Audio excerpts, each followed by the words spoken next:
Navkrishna valley स्कूलमध्ये मराठी भाषा दिन साजरा करण्यात आला।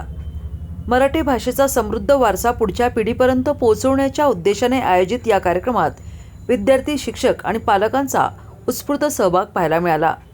सामाजिक वनीकरण विभागाच्या वनरक्षक श्रीमती रेणुका पाटील, मुख्याध्यापक अधिकराव पवार हे उपस्थित होते। शिवरायांच्या कार्यावर आधारित एक गीत सादर झाले।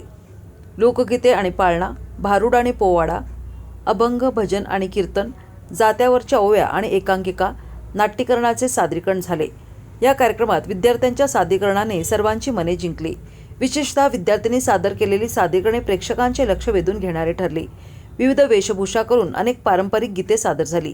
मुख्याध्यापक अधिकराव पवार सरांनी आपल्या मार्गदर्शनात मराठीला लाभलेला अभिजात भाषेचा दर्जा आणि भाषेचा स्वाभिमान यावर भाष्य केले। कार्यक्रमाचे यशस्वी नियोजन मराठी विषयाच्या शिक्षिका सुनीता चौगुले, ललिता गौंडाजे, सलमा आगा मुजावर, वनिता गुजर यांनी केले। गुजर यांनी आभार मानले। सूत्रसंचालन सुनीता चौगुले आणि सुनीता भोसले यांनी केले।